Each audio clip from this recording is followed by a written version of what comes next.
Radio WN.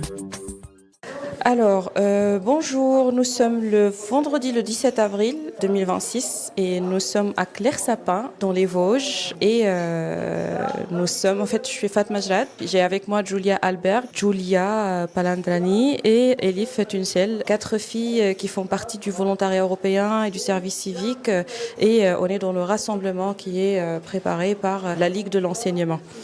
J'ai avec moi. Vous avez avec vous Atis, référente service civique et responsable de la vie associative à la Ligue de l'enseignement des Ardennes, dans le 08, qui fait partie effectivement du Grand Est. Nous sommes référents donc, pour les jeunes sur le dispositif service civique. Nous avons un agrément collectif et nous faisons de l'intermédiation, c'est-à-dire que nous mettons à disposition les jeunes. Nous mettons à disposition les jeunes auprès des associations et des collectivités pour une durée de 8 à 10 mois, sur des horaires de 24 heures semaine, sur une mission d'intérêt général. Voilà, ça peut être la culture, le sport, le social, l'humanitaire, la santé, le développement durable. Donc voilà. Donc dans les Ardennes, nous, la Ligue de l'enseignement, nous accompagnons à peu près une centaine de jeunes tout au long de l'année. Donc quand on dit accompagnement, c'est très vaste, effectivement. Alors c'est avant le service civique, pendant le service civique et l'après-service civique sur les démarches de trouver un emploi, tout l'accompagnement qui va après aussi sur cette mission. Parce que le service civique est un tremplin des fois pour les jeunes pour effectivement se réorienter vers un autre domaine. Ça peut être la première étape pour les jeunes pour acquérir une expérience. Exactement, voilà. de Surtout acquérir une expérience sur une mission qui est associative et quand on dit intérêt général, c'est vraiment tout public, pour un grand public en fait assez large. Donc ça peut être très bénéfique dans le CV du jeune aussi. Voilà. Et le message que vous voulez dire aux jeunes pour qu'ils fassent les jeunes, effectivement, si vraiment les jeunes, parce qu'il y a le système de Parcoursup maintenant qui est très difficile pour être dans les écoles que les jeunes souhaitent. J'incite vraiment les jeunes, éventuellement s'ils n'ont pas d'école après le bac, de postuler sur une mission de service civique. Ça leur permettra d'avoir effectivement une expérience, ne pas passer l'année à la maison, être indemnisé, parce que c'est quand même une indemnisation de l'État à hauteur de 620 €, ce qui est correct. Donc voilà. Être actif et quand on est service civique, on cotise aussi pour la retraite, donc c'est génial. Voilà. C'est parfait. Merci beaucoup, bonne journée. Merci.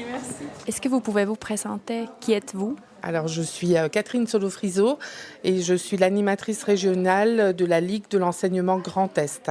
Bonjour, moi je suis Benoît Lepage, je travaille pour l'État et je suis le référent pour le service civique pour toute la région Grand Est. Donc je surveille l'activité de tous les volontaires de la région où qu'ils se trouvent.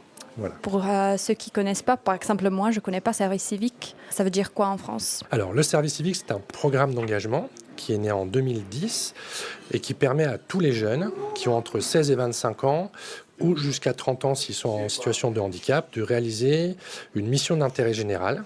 Donc c'est pas un travail, c'est pas un contrat de salarié, c'est du volontariat qui est construit pour qu'ils s'investissent sur une thématique qui fait du bien à la société. Donc sur l'environnement, sur la santé, sur le sport, l'éducation pour tous, la mémoire, etc.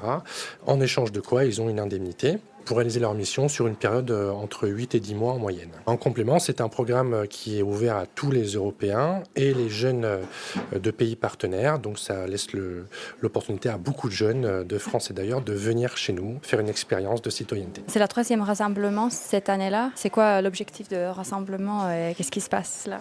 Alors effectivement, c'est la 3e année consécutive d'organisation du rassemblement des jeunes engagés à Clairsapin. Mais il faut savoir que précédemment, nous avions fait 2 éditions qui n'étaient pas organisées sur le même format, c'est-à-dire 2 jours et avec une nuit d'hébergement. En fait, on avait 3 sites sur la région Grand Est. Donc voilà, donc en fait, ça fait 5 ans que nous organisons le rassemblement des jeunes engagés en région Grand Est. Quoi le rôle de Ligue de l'enseignement et c'est quoi en fait la structure? Alors, la Ligue de l'enseignement est une fédération d'éducation populaire Et par exemple, la Ligue de l'enseignement Grand Est réunit les 10 fédérations départementales, les 10 ligues de l'enseignement départemental de la région Grand Est. Donc on a divers champs d'activité, dont la jeunesse, qui est une véritable préoccupation pour nous. Mais nous sommes aussi tête de réseau, c'est-à-dire que nous sommes soutien aux associations des territoires. Après, il y a encore d'autres champs qui sont développés, comme par exemple les champs sportifs, mais aussi tout ce qui touche à la culture, éducation aux images, éducation aux médias. On est également partenaire et dépositaire du dispositif Lire et faire lire, donc des bénévoles de plus de 50 ans qui vont lire des histoires à des enfants. Voilà, et j'en oublie encore certainement. Quels sont les ateliers que vous avez prévus et pourquoi ? Au cours de ce rassemblement, là, on travaille en coordination avec Benoît de la Dragesse pour définir un fil conducteur chaque année. L'année dernière, par exemple, nous avions traité de la solidarité internationale. Cette année, on a choisi les jeunes et l'information. On pourrait dire aussi info versus réseaux sociaux, info ou intox. Comme vous avez pu le voir hier avec la conférence de Thomas Huchon. Et donc, en fait, après, toute l'organisation des ateliers tourne autour de ce fil conducteur. Donc, par exemple, aujourd'hui, vous avez pu avoir un atelier sur la conscience numérique, avec une journaliste qui parle de son métier, comment on choisit une une. Alors là, peut-être que Benoît, vous pouvez prendre le relais puisque vous avez assisté à l'atelier. Ce fil conducteur qui était assez intéressant et prioritaire parce qu'on est dans un climat international, on pourra même en parler sûrement dans votre pays aussi, mais où l'information évolue très vite, les modalités de s'informer chez les jeunes aussi beaucoup. On est sur une ère où les médias sont aussi chamboulés par leur bouleversement créatif. Les fake news inondent beaucoup les réseaux internationaux et il nous semblait prioritaire du coup que les jeunes aient des outils pour mieux se repérer dans ce nuage de l'information. Et donc l'important dans ces 2 jours, c'est que vous puissiez avoir un maximum de concepts et d'outils pour mieux analyser l'information que vous voyez chaque jour et que vous soyez citoyen un peu mieux éclairé et outillé pour vous repérer là-dedans. Donc les ateliers, c'est avec la journaliste qui est venue expliquer comment sa rédaction construit son quotidien de la une aux priorités thématiques, comment tout ça en Grand Est est relié avec d'autres journaux, la manière dont ils travaillent leurs sources, l'éthique aussi de leur travail, leur lien à l'intelligence artificielle également, très important, à la fois pour nous en tant qu'adultes, mais j'imagine aussi, enfin j'espère, pour tous les jeunes qui comprendront mieux comment un journal peut se construire. J'ai une question aussi, est-ce que la Ligue de l'enseignement va cesser les opportunités pour les jeunes ? Est-ce que c'est vrai que la Ligue de l'enseignement, elle va cesser les aides et les opportunités pour les jeunes? Donc là, je dois vous dire si c'est une info ou une intox. Donc je vous dis intox.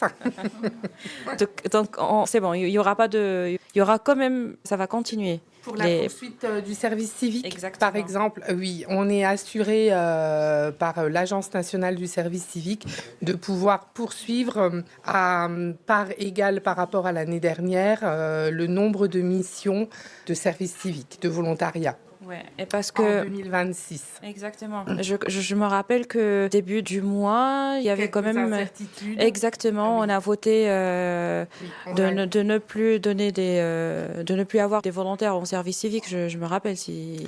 Non, alors il n'a jamais été question de suppression du service civique. En revanche, on ne savait pas quelle enveloppe allait nous être allouée et combien de missions la Ligue de l'enseignement allait pouvoir proposer en 2026. On a dû attendre le vote du budget et savoir quelle enveloppe était allouée à la Ligue. Et avez-vous une idée sur le nombre de, soit les volontaires, soit les services civiques, soit en 2023 ou en 2020, commençons par 2023, je ne sais pas si vous avez des statistiques ou pas. Et combien de participants vous avez réussi à avoir dans la région Grand Est dans ce rassemblement? À ce rassemblement, alors sur les chiffres généraux sur le service civique, non, je ne les ai pas en tête. Peut-être que Benoît, lui, les a et peut vous répondre. Après, je peux vous répondre pour les rassemblements. Ok. Alors, pour le service civique, de manière nationale, on est entre 120 et 130 000 volontaires par an sur toute la France. Pour la région Grand Est, en moyenne, depuis maintenant, je dirais 3 à 5 ans, on est autour de 7 000 jeunes en moyenne par an qui réalisent une mission de service civique dans la région Grand Est. Donc, c'est un chiffre qui se stabilise, qui est très intéressant à constater. Pour le rassemblement, d'ailleurs. Alors, pour le rassemblement, on prévoit toujours depuis 3 ans, depuis qu'on l'organise à Clairsapin, une centaine de volontaires inscrits. À noter que ce rassemblement, normalement, ne s'adresse pas qu'à des volontaires en service civique, mais il peut également concerner des jeunes qui sont déjà engagés dans des conseils d'administration au sein d'associations. Par exemple, la Ligue de l'enseignement porte un dispositif qui s'appelle Junior Association. Donc, c'est permettre à des jeunes de moins de 18 ans de créer une association et de la diriger en étant bénévole associatif. Il se trouve qu'effectivement, sur les dernières années, nous avons uniquement des participants volontaires en service civique. Donc, on table toujours sur une centaine de participants, puisque nous sommes limités ici en capacité d'accueil. Et en moyenne, nous avons 80-90 participants chaque année à la rencontre des jeunes engagés. Cette année, par exemple, vous êtes 87. Et d'ailleurs, pourquoi Clairsapin exactement ? Alors, pourquoi Clairsapin ? Parce que Clairsapin est un centre de vacances qui appartient à la Ligue de l'enseignement de Meurthe-et-Moselle, parce qu'il a une capacité d'accueil qui correspond à nos attentes, parce qu'on bénéficie d'un bel environnement au milieu de la nature et qui nous permet, de par son infrastructure, sa disposition, de vous offrir un certain nombre d'ateliers et de distractions, comme par exemple la balade nocturne. Ouais. Une dernière question sur quel est le rôle de la Ligue de l'enseignement dans l'inclusion des jeunes et dans la vie associative ? Alors, je vais vous donner une partie de réponse, mais après, je laisserai Catherine s'exprimer. Mais la Ligue de l'enseignement, c'est la plus vieille association en France qui s'occupe des questions de jeunesse. Elle est née avec Jean Massé et elle est très fortement liée à l'activité de l'État et des politiques publiques de jeunesse de manière historique. Elle est présente dans tous les départements de France et elle agit à la fois dans l'école et hors de l'école.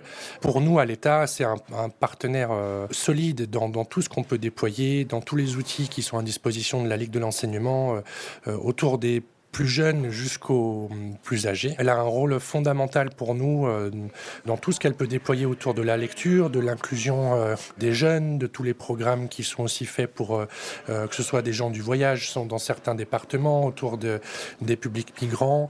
Ils sont impliqués sur tous les sujets d'inclusion qui peuvent concerner la jeunesse et c'est pour nous un partenaire très cohérent puisqu'il est aussi, comme le disait Catherine, tête de réseau, donc via la Ligue de l'enseignement, beaucoup d'associations locales trouvent de la résonance et des voix pour agir aussi à nos côtés dans tout ce qui peut concerner l'inclusion des jeunes et leur orientation, leur santé, etc. Catherine ? Alors moi, je dirais que le but, un des buts, en tout cas un des objectifs de la Ligue de l'enseignement, c'est vous aider à construire votre avenir et à devenir des citoyens éclairés.